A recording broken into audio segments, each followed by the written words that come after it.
I guess we could start right now.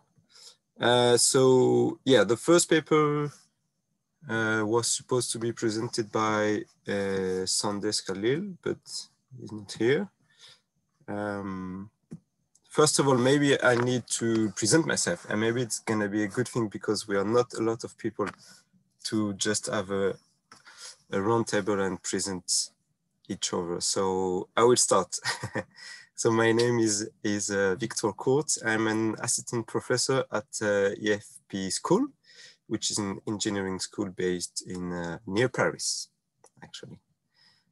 So if you want to open your mic and just present yourself, that will be great.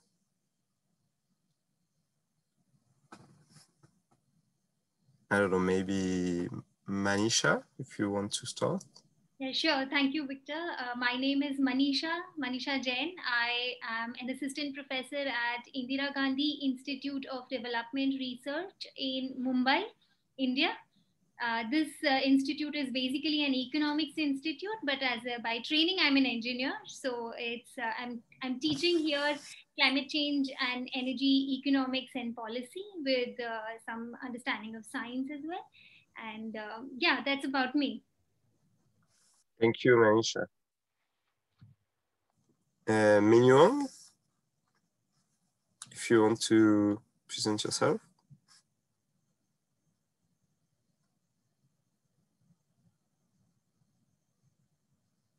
You just have to click on the left, bottom left, usually on Zoom, to activate your mic.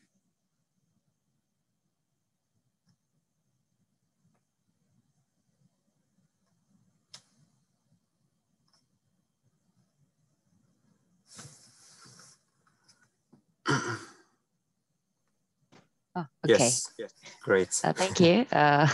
Hello, my name is Minyoung Yang. Actually, I'm in the major in Earth Resources and Environmental Engineering. Actually, major little more specifically the resource economics in Hanyang University in Seoul, South Korea. I'm a PhD candidate student, so I think that today I can learn a little bit more when I expected, and it's all about me. And thank you. Thank you very much. And I think we have someone else. There is no video, but I guess it's someone who is not presenting, but just listening today. I see Asuntui. Then I don't have the rest of the name. If you want to present yourself, you can do it right now. Hello, everyone. Hello. Hello, everyone. Can you hear me? Yeah, we can hear you. Okay. Good afternoon from here. I'm Osuntui Busaya Victor. I'm a PhD student in environmental economics at University Science Malaysia. So I'm an attendee in this conference. Yeah. Thank you. Okay, thank you very much. So I see that we are from all different places in the world. It's really exciting. So we're gonna start right now. So the first paper was supposed to be energy efficiency and health, a dynamic general equilibrium analysis, presented by Sandesh Kaoli, who is actually in France, from what I can see on his address, but he's not here today. So I think we can start right now with the second presentation, which is an analysis of net energy return on investment for effective energy transition policy, a case of Korea. So Minyoung Yang will present this paper. She's one of the co-authors of the paper with Jinsoo Kim, also from Hanyang University. So just to recall the rules, so I will give you 20 minutes to present your paper or to present your study. And then we'll be able to engage in some Q&A. Because we have a lot of time today, I guess we can take usually we only take 5 minutes for questions and answer, but because we have time today, because there is only 2 presentations, I guess we can take at least 15 or 20 minutes if it's needed for the question.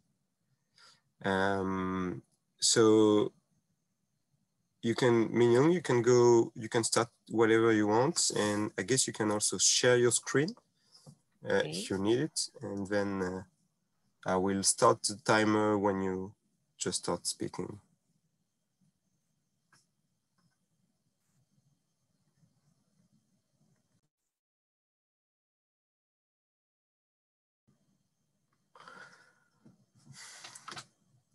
Just to let you know that we can see your screen, so it's great. And maybe, yeah, that's perfect. Thank you. Everything fine? Yeah, everything is perfect. You can start whatever you want. Okay. Well, good morning, everyone. Well, actually, in our country, it is already afternoon. But anyway, first of all, thank you for your attendance, and I'm very pleased to be able to in here as a presenter. Today, I'm going to talk about the analysis of net energy return on investment for an effective energy transition policy for the South Korea. In today's presentation, I will start with the information about energy transition briefly and explain the main key index for today, the energy return on investment. And after the main research design and our preliminary results, I will end up the presentation with several conclusion points. As everyone in this session very well knows, there has been a lot of global attention to the climate crisis and a lot of movement to address it. However, climate change is still undergoing. This figure depicts the global regional warming for a period 2006 to 2015. Relative to pre-industry period, the average temperature rose by 0.87 degrees of Celsius.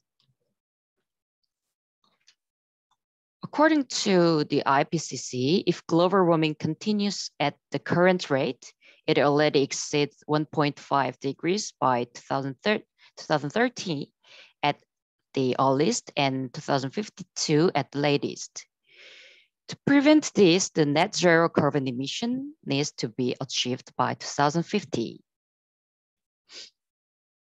In this context, many countries are implementing energy transition policy like this. Although there are differences in goals by country, the overall trend is transition to the renewable in power generation and reducing energy consumption by increasing energy efficiency. Korea also tried to convert to clean energy by setting various national master and basic plans. Among them, the representative policy is the 2050 carbon neutral stretch. It also called LEADS, which means long-term greenhouse gas employment development stretch. It contains 5 main goals of the 2050 vision like this. At the view of the energy supply, the goal is to supply 20% of the generation from renewable by 2030 and expanding the utilization of fuel cell and green hydrogen. In addition, when using fossil fuel, we will try to utilize CCUS technology at the same time to achieve the net zero emissions. Overall, the objectives of this plan are to develop technologies that overcome limitations such as volatility and intermittency, and to create an environment in which renewable energy can be achieved, utilized. From now on, I explain the EROI. EROI, literally, it means the ratio of energy output and energy investment. It was first written in Cleveland et al. In 1984. And its initial definition was the amount of usable energy after extraction and processing. But the output and investment values are changed depending on how you set the boundary. So there are many different opinions about the boundary of this index. Through a lot of studies and thanks to the effort of many researchers, it is possible to distinguish this into three types as in these figures. You can see that how you set the boundary can make the different output like this. The studies using the EROI have been conducted in various countries and energy resources. Therefore, the new concept of EROI also appeared. They are called societal and national level EROI. Societal EROI has an extended boundary to the whole society and calculates the investment value in the monetary dimension. Although it may be intuitive depending on the research purposes, but recent studies have used the national level EROI because of the limitation that comes from different units, which means the difference between energy and monetary value. This table summarized recent national level EROI studies, and the two papers below here have a similar approach to our work, and we will see them in the next part. Based on the prior studies, there are two main conceptual issues. The first one is the definition of the boundary for analysis, and the second one is how we can account for the embedded energy investment. To solve them, we used the same boundary with Brockway et al.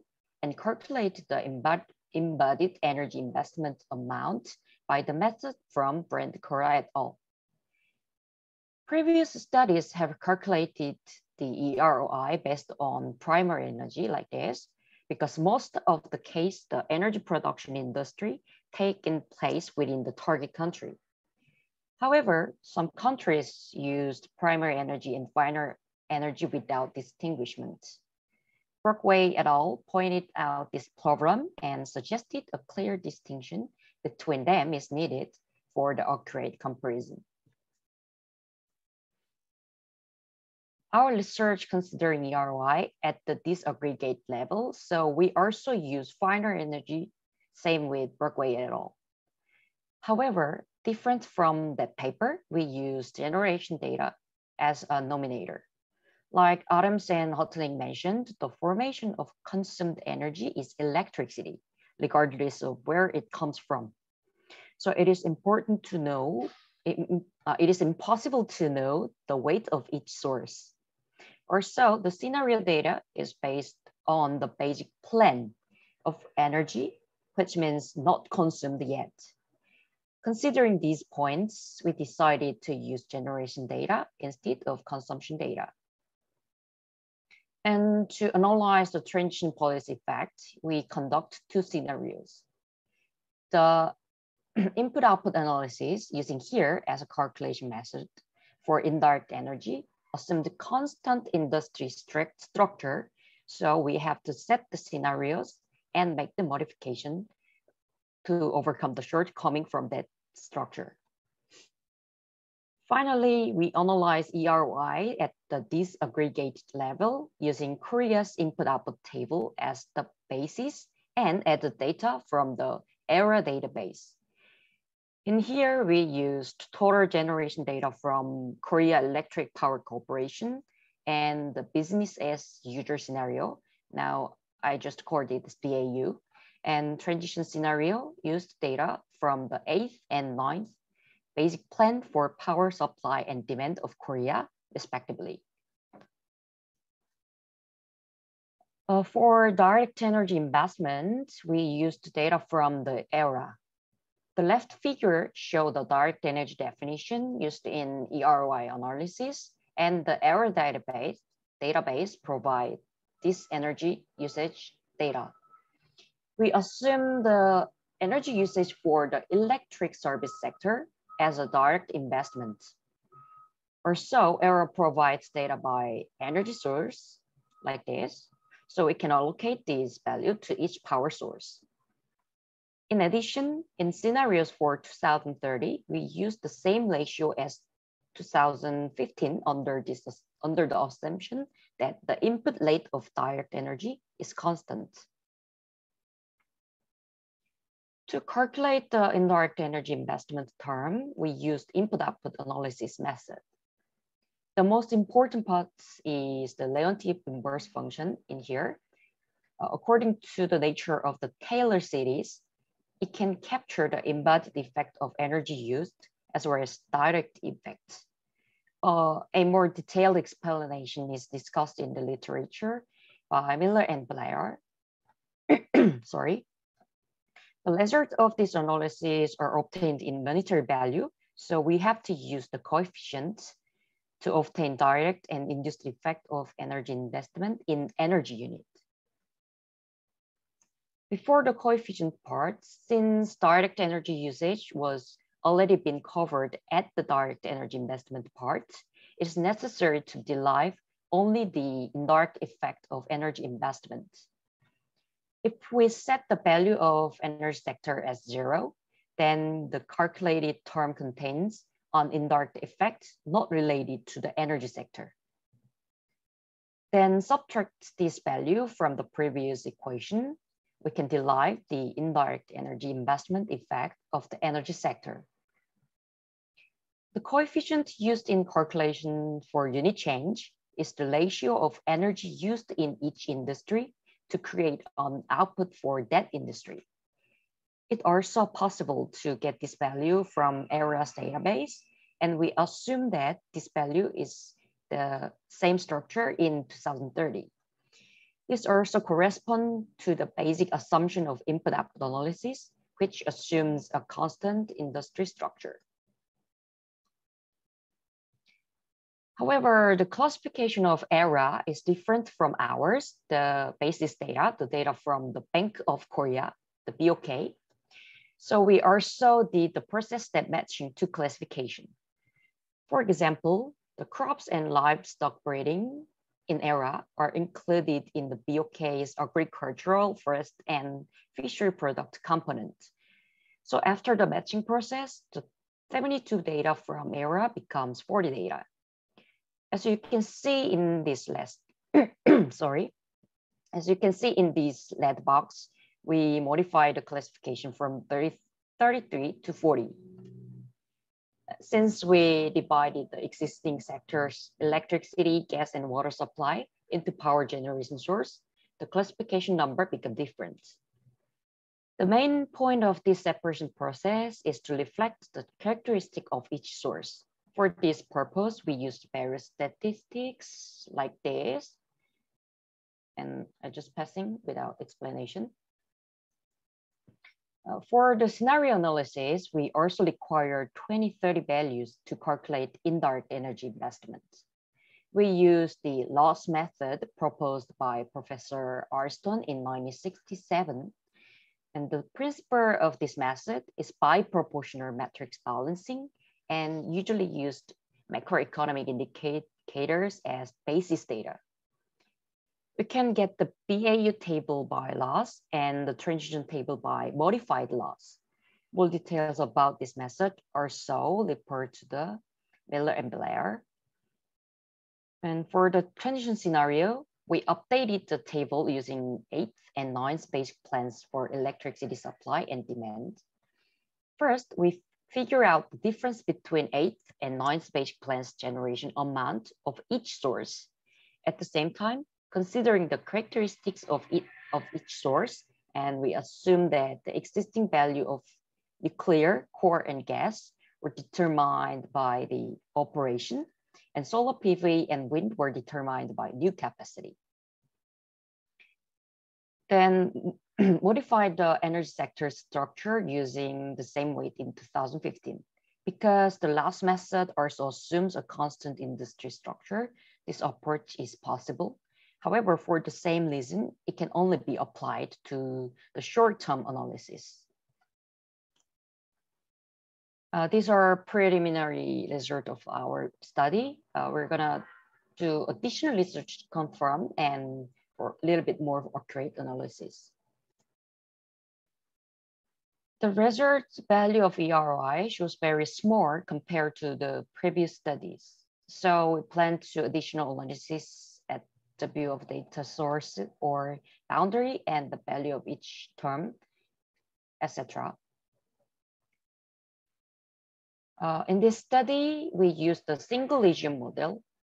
As mentioned in Palmer's study, single lesion analysis is effective when analyzing within one country, but then energy import country like Korea also needs to consider the impact of the import amount. Also, because of the calibration process to modify the input table, total input values become different from total output values. There are several cases without considering this point, but we have to take concern about this because it is the basic principle of input-output structure. Finally, due to the characteristic of power source is different to the country, it can only be the case to study. Also, the classification is not unified, so it is hard to compare the result to other countries' result using other database. In a further study, we will use a multi-region, we plan to use a multi-region improper model to consider the import-related value. In addition, we will conduct an analysis using common classification like error 26 and try to reflect the transition scenario. In this process, we will analyze the electricity supply in Korea at the disaggregate level 2. Although several limitations, it is meaningful that we analyze the electricity supply part of Korea at the disaggregated level, and we expected that it can be the basis for further study. Also, we investigated the possibility of a common model for every country, and if it's gonna be possible, we can also expect a global comparative analysis in the future. Thank you for listening, and if you have any questions or suggestions, please let me know. Okay, thank you very much, Minyoung Yang, for your presentation. You even had some extra time, but that you didn't use, but I guess we're gonna use it for questions. Is there questions from attendees?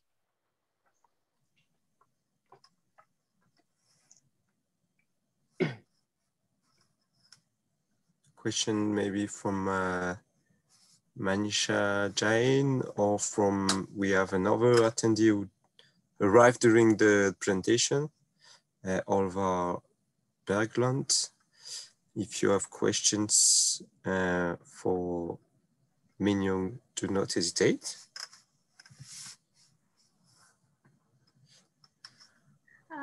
Hi. Yes, yeah. Manisha, go ahead. Yeah, I was just wondering if we can go back to the results and do a bit more of, do a bit more of brainstorming here as to what we have found and what have others found, what is of significance here. So maybe some takeaways from your results, some solid takeaways we're able to take. So maybe, yeah, sorry to interrupt, Manisha, just to say that I completely agree with, I mean, your question is important because I think that the slide, I mean, Minyoung went a bit quickly on the result, and maybe even the slide before. I think the slide before was more detailed. Yeah.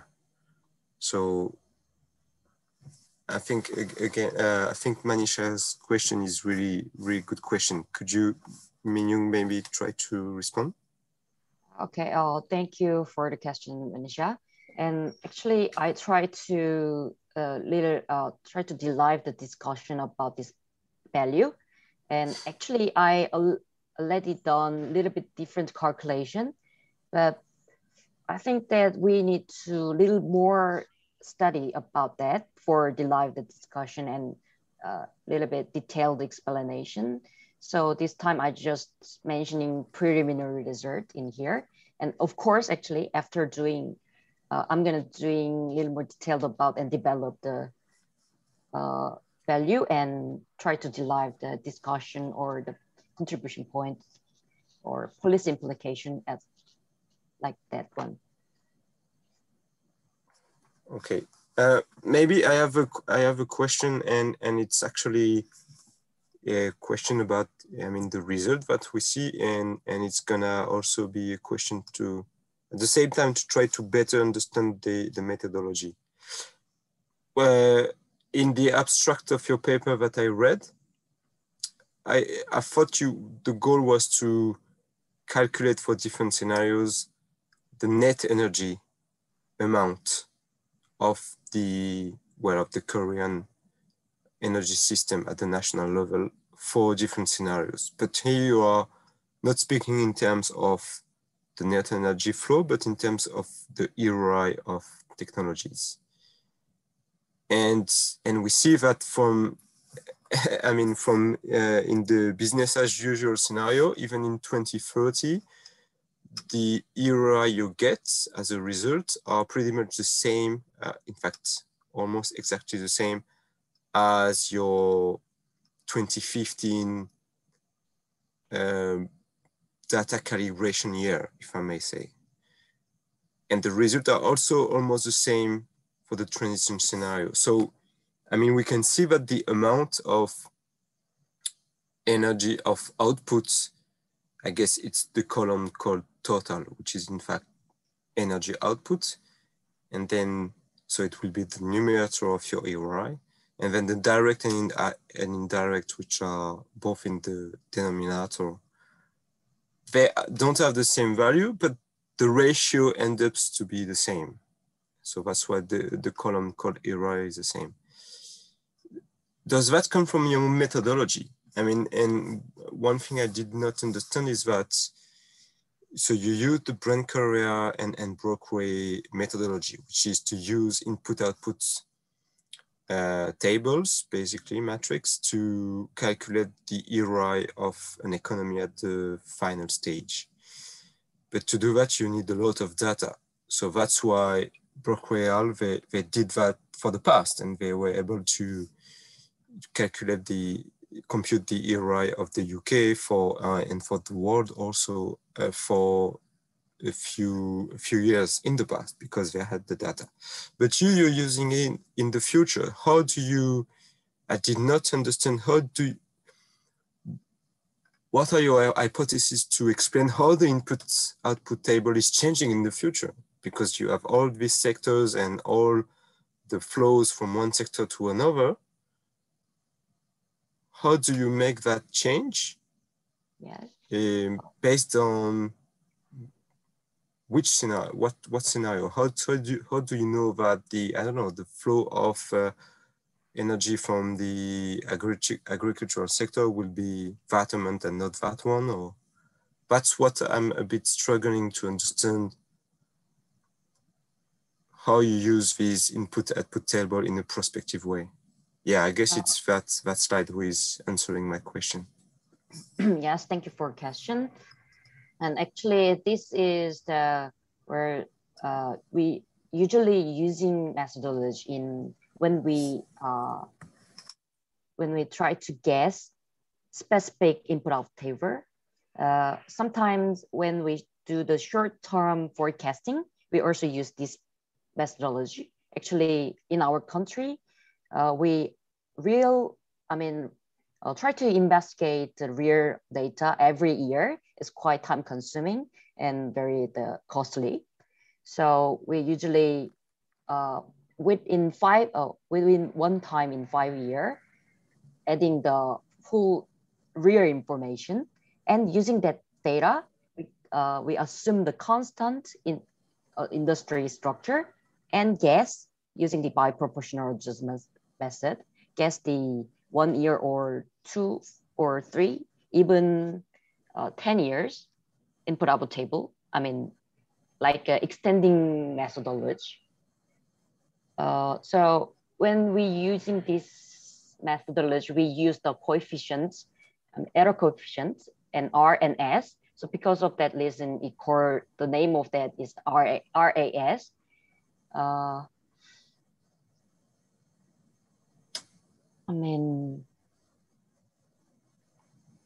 In this page, the A means the input coefficient.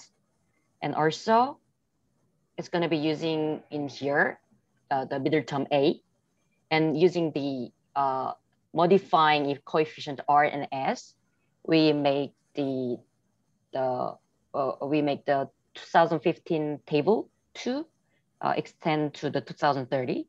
And the mention I aforementioned, the modified loss means that we just guessing a specific industry, like in this time, the power sector. We already plan to the basic plan in our domestic government. Using that information, we updated we updated this input-output table with the assumption that the constant industry structure. Yeah, yes.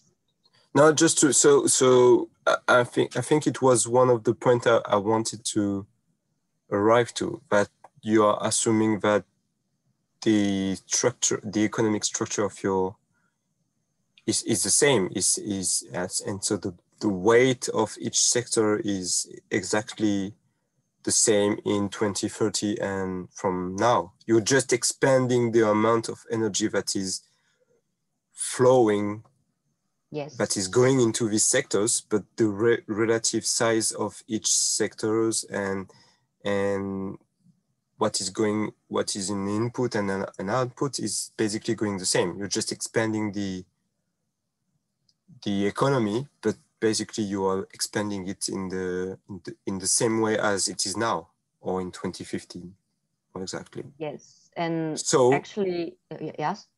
So it's not a surprise that you end up with the same ERI in 2030 compared to now, because you are making the hypothesis, I think, that the economy is growing or is changing, but in size, in terms of size, but the relative component inside the economy are the same size. So basically, that's why you end up in 2030 yes, with the same result, the same ERI, the same energy return on investment ratio for each energy sector, that now, basically, it's not changing. I mean, we can see on the right that the flow are more important. But the ratio of these flows are the same. And so you end up with the same ERI. Am I correct to say that? It's a little bit different. Actually, our discussion about the same EROI in here, BAU and transition, because of 8th and 9th trend, 8th, 9th basic plan is not that much different. So as you can see in here, this is the planned generation amount of both the 8th basic plan and 9th basic plan. And actually it's not that much different. And because of the reason, we thought this is the reason why the EROI is not gonna be changed. And actually cased in 2015 and 2030, this case, we consider the macroeconomic indicators.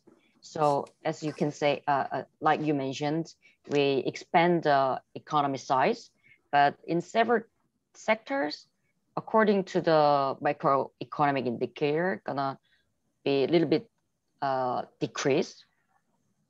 And the metrics, but we're just guessing the whole total output about every industry and using the structure of the metrics inside. I mean,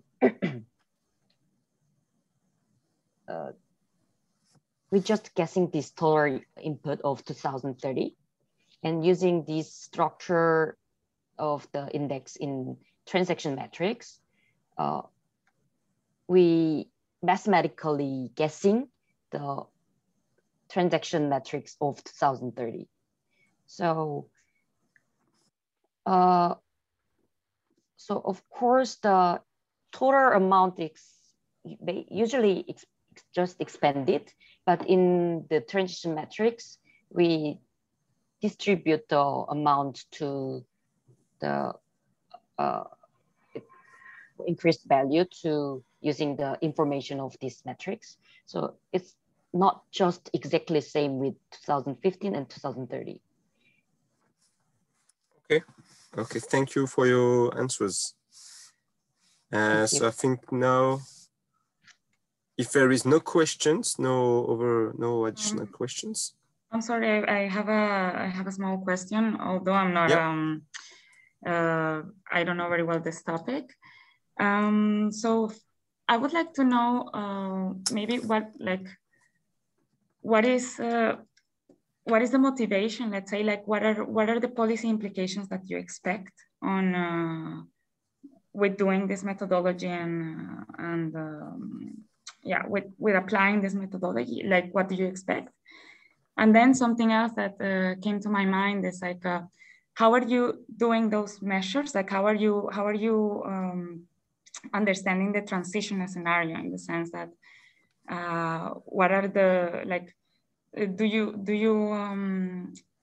simulate the transitional scenario via some let's say policies that the Korean government is putting in place, or like how, like, I understand that you're getting some macroeconomic indicators, but then, like, how do you project this transitional scenario with, like, do you expect that there are some policies, or how is it presented? That's my question. I don't know if it's clear.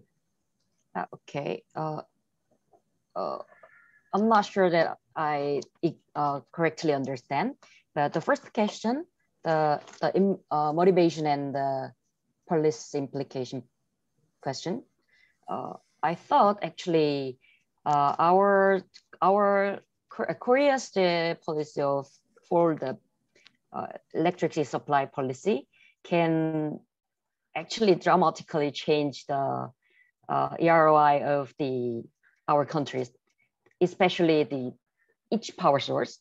Actually, nowadays we try to conversion from the fossil fuel to the renewable. So I just expect that actually renewable EROI gonna be a little bit more increased after time. But after doing the actual study, our basic plans are not that much different between before and now. So the transition effects are so not that much showing in here. And the second one, can you tell me one more time the question? Yes, sorry. So basically, you are taking some macroeconomic indicators to do this input-output analysis, right? Yes. But I wonder whether you're also basing yourself from some policies that are being put in place for this transition as well. So, like, basically, what are those inputs that you're using in this table apart from the macroeconomic indicators? Okay, thank you. It's more like a clarification question that I didn't understand. Okay, thank you. Actually, the transition, the way how I can try to see the transition effect is just by the scenario analysis. Actually, the macroeconomic indicator is just using for the forecasting the 2030 input-output table, and to find the effect of the transition policy, I just set the two different scenarios. But as I mentioned, actually two different scenarios has not that much difference at the level of the base plan. So I think that's the reason why I cannot see the dramatic difference between the EROI as a result that I get. Yeah, it can be the answer of your question? Yeah, more or less, yes. Thank you. Thank you. Okay, thank you everybody for both the presentation and the questions. So I think now we can move on to the next presentation. Unless you want to have a little break, but I'm not sure that it's necessary. I guess we can move on to the presentation of Manisha Jain. So Manisha is from, as she said at the beginning, from the Indira Gandhi Institute of Development Research in Mumbai, India. And so her paper or presentation is going to be about energy intensity and CO2 emissions, India's progress towards energy and climate change mitigation goal.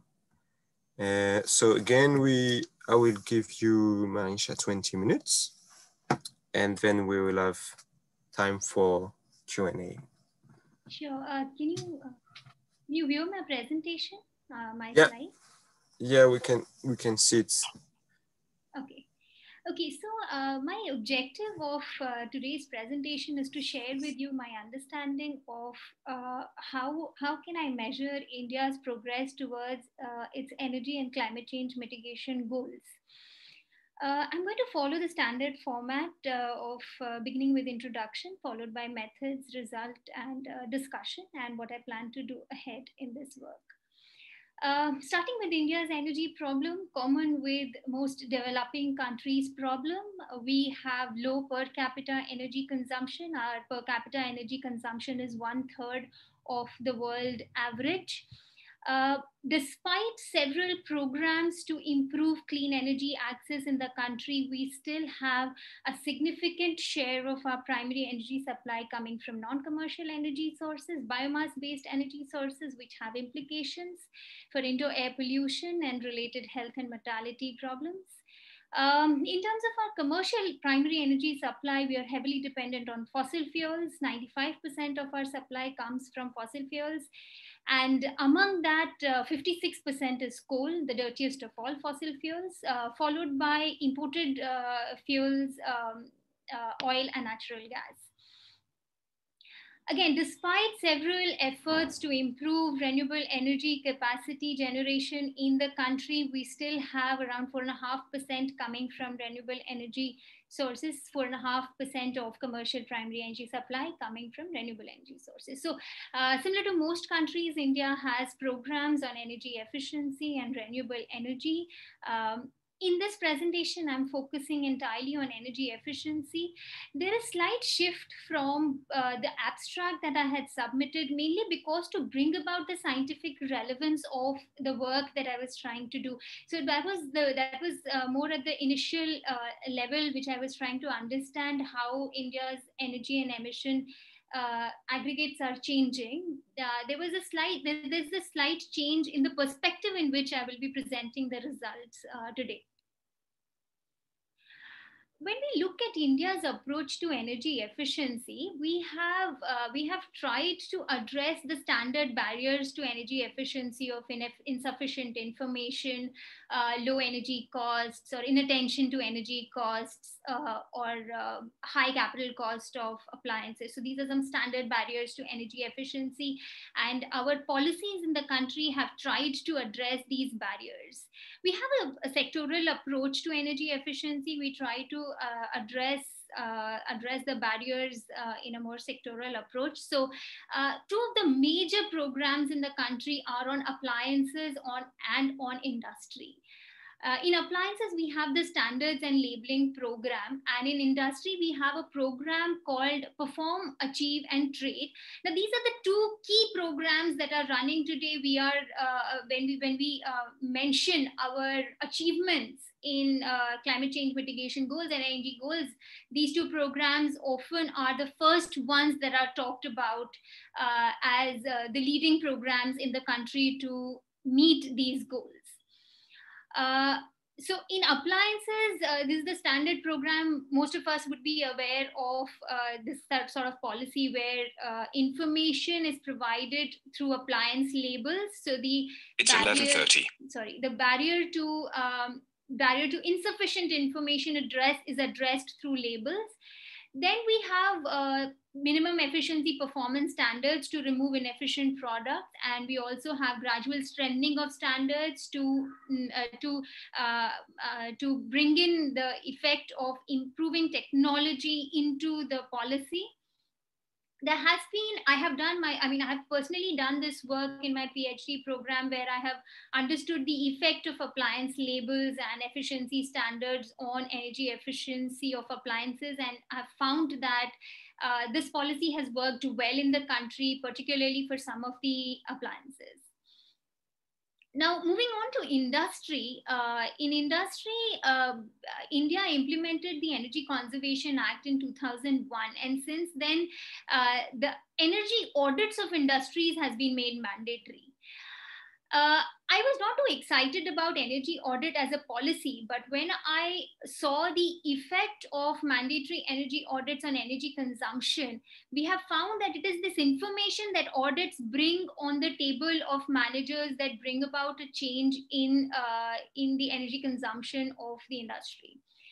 In 2012, the government implemented a program called Perform, Achieve and Trade, where the industries were given mandatory targets to reduce emissions, specific energy consumption. They can trade the certificates that they earn by reducing their specific energy consumption. And if they don't meet their targets, they can buy these certificates. So there's trading of energy saving certificates that was allowed as part of this industry. So there's both a regulatory mechanism and a market-based instrument that were put in place. In addition to these two main programs, we also have demand-side management programs, which are run by electricity distribution utilities. And in agricultural and municipal services, it's mainly on lighting and pumping. And parallelly, we have codes for buildings, which set minimum performance standards for buildings. Again, these are not mandatory as of now. They are left on cities and municipalities to implement such codes. Finally, in transport, we do not have a mandatory efficiency standards, but we have a lot of thrust on hybrid and electric vehicle, as is evident from a recent policy. Why am I talking about India's approach to energy efficiency? It is the most important tool in the country to meet the targets. We don't have any pricing policy. Our renewable energy program is there and the energy efficiency program is there. But how do we say that this energy efficiency program has been able to achieve certain emission reduction or energy savings? Now, if we follow the standard methods of measuring energy savings from energy efficiency,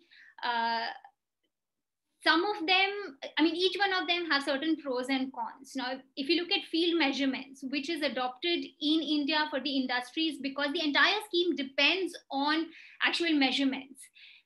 So these field measurements can be undertaken if the facilities are big or if the cost is if the cost is bearable by the project implementers. We also know very well of using engineering estimates to estimate savings from energy efficiency products. And there is a lot of discussion on overestimation of savings from this method because they do not take into account the rebound effect or other behavioral changes in the process. In India, we have used engineering estimates for estimating savings from appliances and municipal and agricultural demand side management programs. And again, for industry, we've used field measurements. So we are going to keep these two as numbers to remember when we look at the results of the study that I am going to be presenting. There are certain studies on which use models to estimate the savings. Again, there is a large dependence on assumptions. So that's another problem out there. And finally, we have this method called index decomposition analysis, which is essentially an ex post analysis. You look at the aggregate energy consumption and CO2 emissions, and you try to see what are the effects of economic growth or structural changes in the economy to estimate the contribution of each of these effects in the total change in CO2 emissions or energy consumption. However, one of the problems with this method is you cannot separate out or isolate the effect of policies in this method. So to give some numbers on what India's official estimates of energy savings from some of these sectors is the following. So in industry, The estimate is from 2012 to 15, around 8.67 million tons of oil equivalent have been saved, and this corresponds to around 31 million tons of carbon dioxide. Now, this is through actual direct measurement. So we will be able to compare this value with the savings that we get from our method. In agriculture, 2012 to 17 was the 12th five-year plan, and most of the savings are estimated in five-year plans in India. Now with the five-year plans have been discontinued, so 12th five-year plan was the last plan. And in the recent estimates of the savings from agricultural DSM programs was around 2.3 million tons of oil equivalent. So we reported that there was a saving of 2.3 million tons of oil equivalent, and we can correspondingly calculate what was the emissions that were reduced. The other way of estimating savings is through avoided capacity. So for municipal DSM programs and for appliances, the estimates are in the avoided capacity. Now, there has not been much of effort to understand or to validate these numbers. These numbers come from official estimates. Have we been able to validate them elsewhere? So that has not happened so far. That is what I am in this study proposing to do. So if we look at India's energy CO2 emissions, which is carbon dioxide emissions from energy combustion, this dark gray line is the increasing energy CO2 emissions from in India. What is of interest in India is emissions intensity, because our climate targets for the Paris Agreement is on emissions intensity.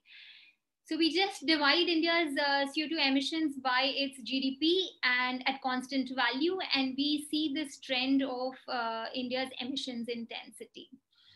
Our base year is 2005, and from 2005 to 2017, we see some decline, but not a significant decline. Now, if we want to say anything about what is driving this emissions, what is driving this emissions intensity, index decomposition analysis offers a solution. So the objective of this study is the CO2 emissions that we see in India. What is driving these emissions? And we know that these drivers are essentially economic growth, structural changes in the economy, energy intensity of the sectors, and carbon intensity of energy in the change in emissions. But we want to quantify them. It is not that it has not been done in the past, but the number of studies are few. And there are absolutely, there is no study after 2015. And we will see in this presentation that from 2015 onwards, we are seeing a significant shift in India's energy intensity and carbon intensity of energy. And finally, to bring about the policy relevance of the work, we're trying to compare the estimates of emission reduction from energy intensity effect of particularly industrial and agricultural sector with the official estimates, which I just showed in the previous slide.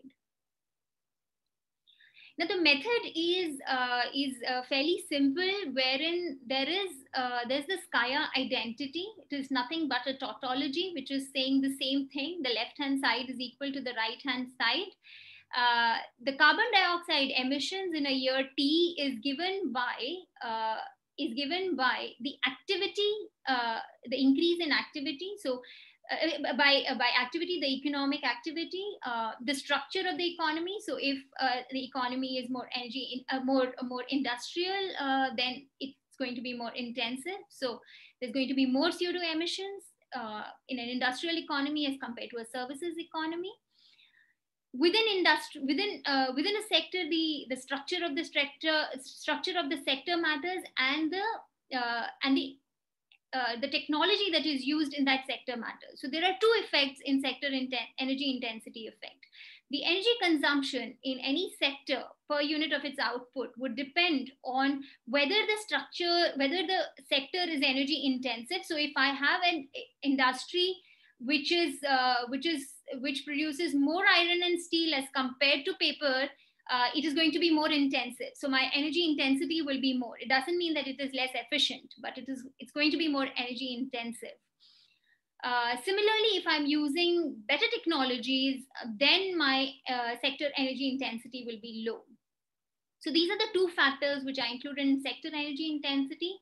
And finally, carbon intensity is the emissions per unit of energy used in that sector. I've used this additive decomposition method, which was proposed by Yang et al. And this is a very widely used method. It is used in IPCC as well to estimate the effects of various factors that are driving emissions, to quantify them. So the change in CO2 emissions, between two periods. So if I'm looking at 2018 now, and I want to see the increase in India's CO2 emissions in 2018 as compared to 2000, I will look at this difference and try to decompose it into these four different factors. And I use this weighted log mean divisia approach, where you've just put weights using logarithmic mean of the aggregate indicator, which in this case is the carbon dioxide emissions. Okay, so the method is quite widely used, and log mean divisia index approach is the most commonly used method in here. Now I'll go straight to the results from here, and we can come back to the method or any of the previous slides later on. The data that I'm using is the final energy consumption by sectors for 2000 to 2018 from International Energy Agency. I'm currently in this study, I'm mainly interested in the three production sectors, which is industry, agriculture, and allied and commercial and services. I'm excluding transport and residential because the activity effect. So here the activity effect for the production sectors, I can use gross value added.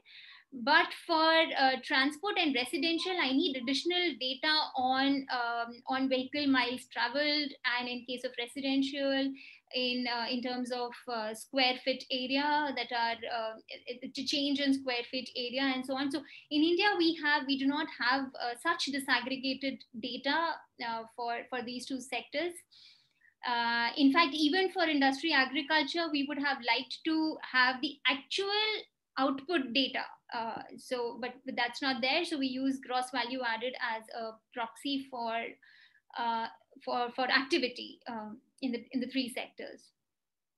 So we estimated CO2 emissions by sector is using IPCC methodology. So multiplying the energy consumption data with the relevant coefficients, with the relevant emission coefficients. And that's how I arrive at CO2 emissions. And I've taken gross value added by production sectors in constant monetary units from official data. So what I find is this is simply change in India's energy CO2 emissions by production sectors. Okay, so what this means is in most of the years, in fact, all of the years except 2015, there has been an increase in CO2 emissions. And much of this increase has been contributed by the industries. And there has been an increase that has been contributed by all the sectors. The only year in which there is a decrease in CO2 emissions from the previous year was 2015. And this came mainly from industry and agriculture.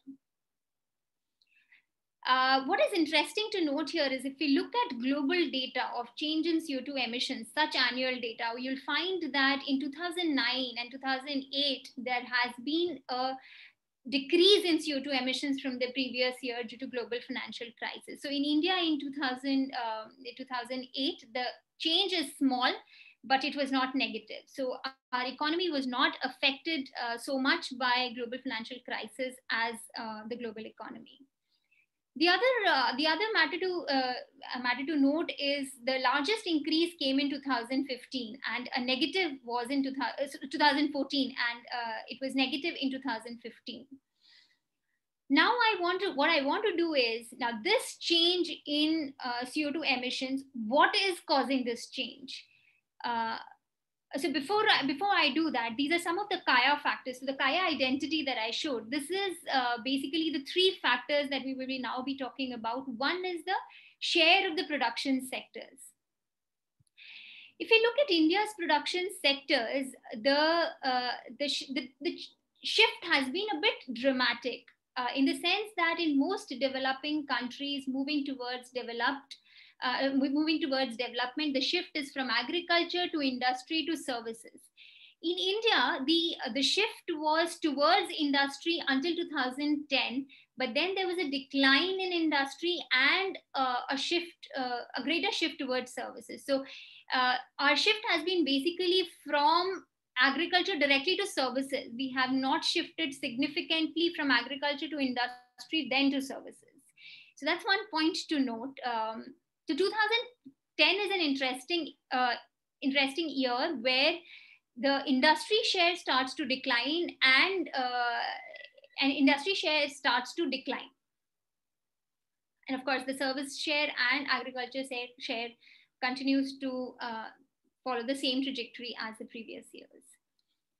Now, moving on to energy intensity of production sectors, it is obvious that the energy intensity of industry is much greater than that of agricultural and services. And that is why the structural shift is important, because as an economy shifts from industry to services, it is bound, the energy intensity is bound to reduce. So if we say that we are meeting our Paris Agreement goal and our emissions intensity is declining, there was a lot of, there were a few studies which said that most of this is coming from the shift in structural effect and not so much from energy efficiency. I mean, some from energy efficiency, but a lot more from structural effect. So, so here we'll be quantifying how much of it is coming from structural effect and how much of it is coming from efficiency effect or technology effect.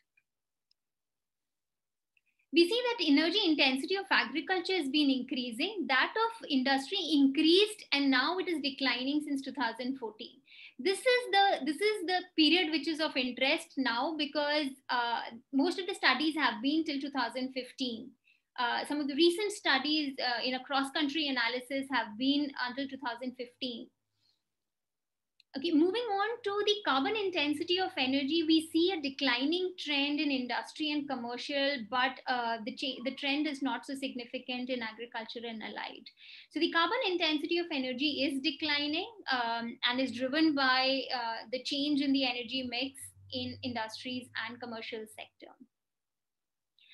Now, done with the Kaya factors, we now move to the results of the decomposition analysis. Now, decomposition analysis results can be presented either annually or in a period. So if you remember, we had delta CO2, which was CO2 at time period T minus CO2 at time 0. Now, this can be done annually, or it can be done over a period of 5 years and so on. So when we look at annual results, some of the effects are not so prominent. If we look at the activity effect, which essentially shows the effect of economic growth on change in CO2 emissions, we find that the effect has been increasing over time. So initially it was contributing to something like 40 million tons of CO2 per year in the beginning. And in the last few years, we'll see it's around 90 million tons of CO2 per year. So the effect of activity in the change in CO2 emissions has been increasing over time. In case of economic structure, the pattern is not so clear when we look at the annual numbers. And when we look at energy intensity, there is some sort of pattern, but a quantitative analysis here is still a bit difficult, similar with CO2 intensity. So what we do is we look at these changes in certain periods, rather than annual now. So activity as was visible even in the annual estimates, the effect has been increasing over time. When we look at economic structure, we see that in the two periods from 2000 to 2005 and 2005 to 2010, there has been the change in CO2 emissions due to shift away from agricultural and towards from industry has compensated for each other, and the net effect is negligible. But from 2010 onwards, industry and agricultural share both have been declining, and that's why they contribute to a decline in the change in CO2 emissions.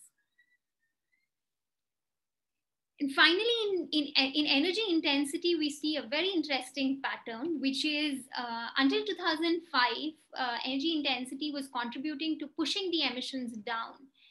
It was only in this period of 2005 to 10 that there was an increase in energy intensity, which is leading to pushing the emissions upwards. This mainly happened because during the financial crisis, India pushed in a lot of infrastructural projects and the energy consumption increased during this time. Then later on, in 2010 to 15, there is a negative contribution of the energy intensity in the total effect, which is sharp, and there's a sharp increase in that effect during 2015 to 18. In terms of CO2 intensity, we do not see a very significant pattern except for the year 2005 to 10. Now, this was the period in which India discovered some of the domestic natural gas, and there was an increase in domestic natural gas supply, which is leading to this decline in CO2 emissions intensity. Now, as compared to 2005 and 10 and 15, we see a significant effect during 2015-18, which shows the impact of renewable energy programs in the country, which is reducing the CO2 intensity of electricity generation in the country. Okay, now I'm just now going to summarize these effects, these findings under the 4 effects that have been estimated. When we look at the activity effect, which is the effect of economic growth, it's a key driver to India's energy CO2 emissions, and this is true for most developing countries. It's true for India over a long period of time from 1990 onwards. It's the key factor which has been driving India's emissions. The economic structure effect, there is a shift from agriculture to industry in the first period, which leads to a net effect, negligible effect. And later we see that there is around 12 million tons per year of emission reduction due to shift towards services sector. Now, when we look at the sector intensity effect, we saw that in 2000 to 2005, the energy intensity effect was pushing the emissions down, which was a smaller value of 17 million tons of CO2 per year. And during 2005 to 10, the emissions actually increased at the same rate of around 18 million tons of CO2 per year. But in 2015-18, much of this shift has come from the sector in energy intensity effect. And CO2 intensity effect, we saw that was negligible in most years, and there was a marginal decline since 2015 owing to the renewable energy programs in the country. So if we look at only the sector energy intensity effect of industries, we see that from our study, we find that the emission reduction is around 60 million tons of CO2 during 2012-15, which is actually greater than the official estimates of emission reduction of around 31 million tons of CO2. Now, I don't say that it is a perfect comparison, because the official estimates are mainly from policy, mainly from the PAT policy, but this reduction could be due to a number of other factors. Now, this is in contrast to what a recent paper in energy economics by Trota et al. Showed that, so they did a similar exercise for Finnish energy sector, and they found that the estimates that they got from index decomposition analysis was less than what the government had reported.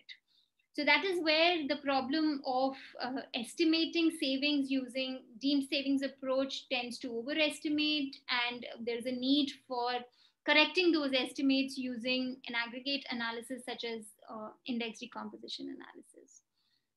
Now, on the other hand, we find that the national government estimates a savings in agricultural sector, but the actual estimates that we found from our study was there was an increase in the emissions from the agriculture sector as compared to a reduction in emissions reported by the official estimates. So these are basically the key points that I have found from this analysis, that it is important to look at multiple methods to confirm the savings from energy efficient technologies, because it is important for us to track our progress towards the goals. So these methods have to be multiple methods have to be. Now there's a lot of talk of using big data for for estimating the savings. So somewhere a lot more effort has to be put in to estimate the savings from energy efficiency technologies, to make these options, to make this option for meeting the targets a viable option. Okay, so some of the future work that I would want to do is, I've used International Energy Agency data. I would want to compare it with the estimates from official energy data, which is, there's some issues in the way India's official energy data is reported. So resolving some of those issues. Again, comparing with other studies estimating energy savings and emission reduction from energy efficient technologies, which are basically more sectoral approach, so sector-based studies. So our study only on agricultural DSM programs and estimating the savings. That's something that I still have to do. I also would want to quantify the effect of structural changes within the industrial sector. So I've already done that analysis and seen that actually the structural changes in India's industry has become more energy intensive. So, so that's another factor that I want to include in the paper, to be able to say with greater confidence that what is the emission reduction that has happened because of the technology effect, and the structure effect does not have any role to play.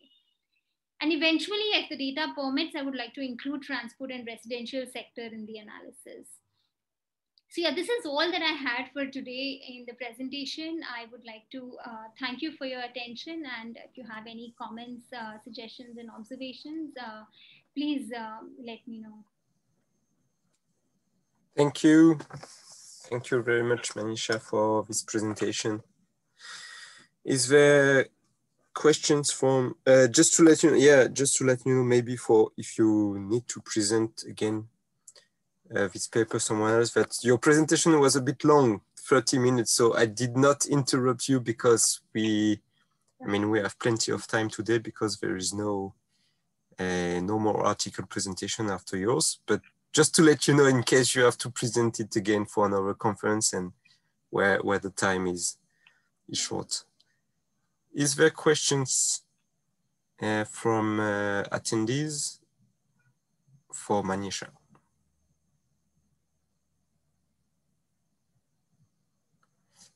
Actually, I have a question, and it's good that you are pointing this result slide, because my question is,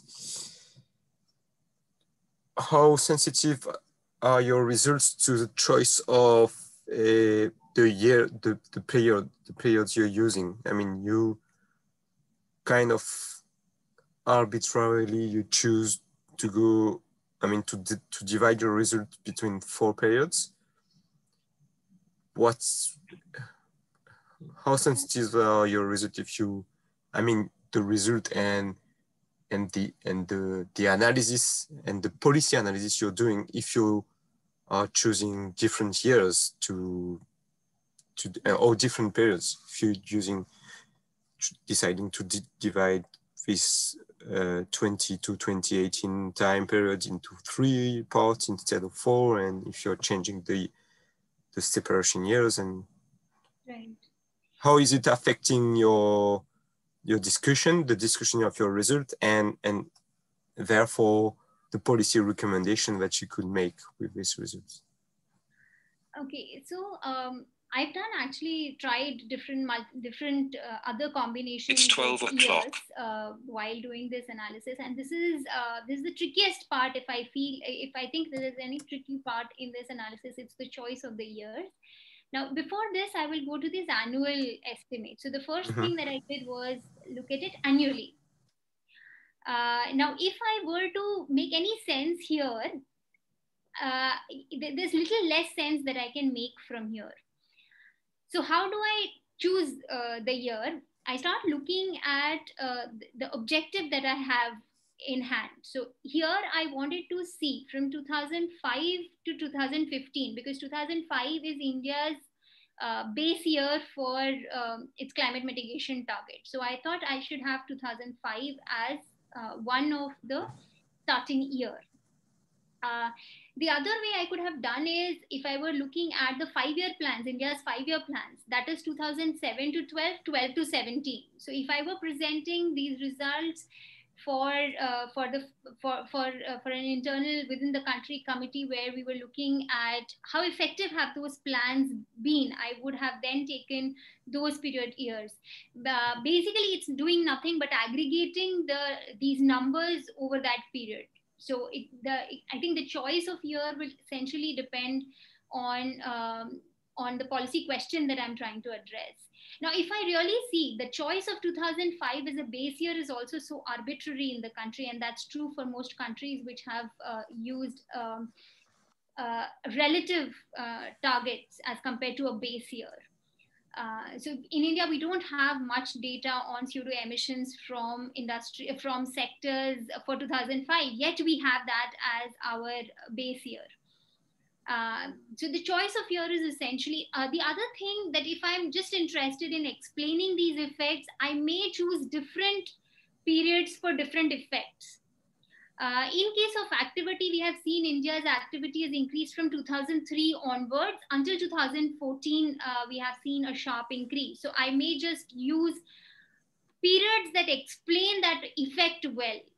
Similarly, in case of economic structure, it's just 2000 to 2010, 2010 to 2018. A clear distinction can be seen there. In case of energy intensity, I just chose those set of years which also explain the dynamics of energy intensity very well. If I'm interested more in CO2 intensity, I will probably take 2015 as an important year because that is when India's renewable energy program, the solar program in the country was implemented. So I think the choice of year would also depend on the policy question and a particular effect that I am analyzing. Okay, but I guess you could change the starting year depending on your question, but I think you have to use the same starting year for all the 4 drivers. I guess. I mean, my understanding is that if you take different starting year for different drivers, you're gonna distort the results quite extensively. So I cannot. Yeah, I think you're right. Yes, you're right. Yes. Yeah. I mean, you cannot if you're splitting your result for activity and you're just using 2 sub-periods and you're choosing 2010, for example, to split your 2 periods. And if for CO2 intensity, you're using 3 periods and you're going from 2000 to 2007 and then from 2008 to etc. blah, blah, blah. Then how do you compare the relative weights of your drivers if they don't have the same starting year? So I guess you have to keep the same starting year, but also someone will maybe argue that you have to have the same number of years for each sub-periods that you are analyzing. But what I did to address that problem like this, yeah. I think this is, yeah. So that's an important point, because if I have a few different number of years, then the total numbers then cannot be compared. Yeah. What I did was I did it annual average of that period. Okay. Yeah. I also had another question, maybe, and it's maybe more in your introduction.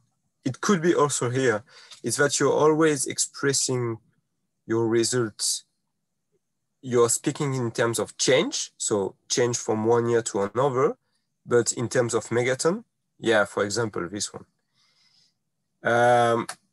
it's a bit disturbing because we do not know, or I do not know, I do not have in mind the amount of CO2 emission of India for each given year.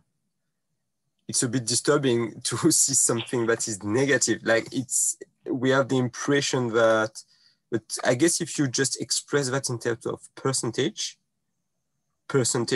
so change relative to the previous year, but in terms of percentage instead of in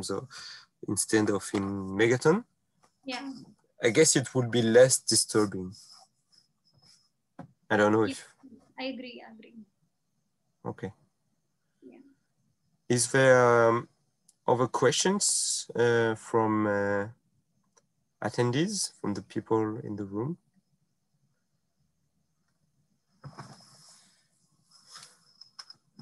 No other questions. Okay. Yeah, there's a question What? from, Yes. yeah. Oh, yes, sorry. I think you cannot see my hand. Yeah, out of curiosity, so why do you think there is an underestimation in the, I don't remember, it was the industry sector on the official charts, but an overestimation on agriculture and others? So is the methodology, like, as for the government side, is the methodology different on those two sectors? And like, why is it different to your specification? Yeah, precisely. The methodologies are different. So in the industries, the government, the policy itself requires actual metering of energy consumption. So the certificates are given. So if I am an industry, I'm required to reduce my specific energy consumption. I will measure my energy consumption at the start of the period and at the end of the period, and I will give measured energy savings as the achievement of my investments. On the other hand, if you look at agricultural energy efficiency program, the way it is done is if the government has replaced X number of pump sets, then it will do a simple calculation on replacing each pump set, gives you how much of savings, and that is based on an assumption on usage of the pump, because the total savings is the difference in the ratings of the two pumps and times the hours that it is used. So there are several assumptions, as in how many number of hours are used, whether that pump continues to be in use over long run, or whether that pump is replaced, or whether that pump has been maintained, or some wirings have been changed that has changed its wattage. So there are several assumptions, and there are several assumptions that go into such estimates, and that are often overestimates.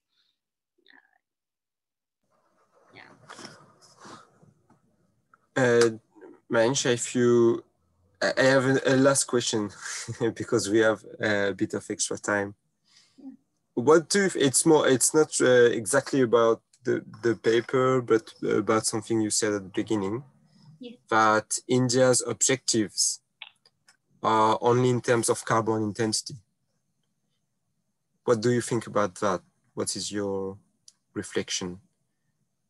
I mean that instead of absolute emission reduction, for example. Yeah, so we actually couldn't do an absolute emission reduction target because our development,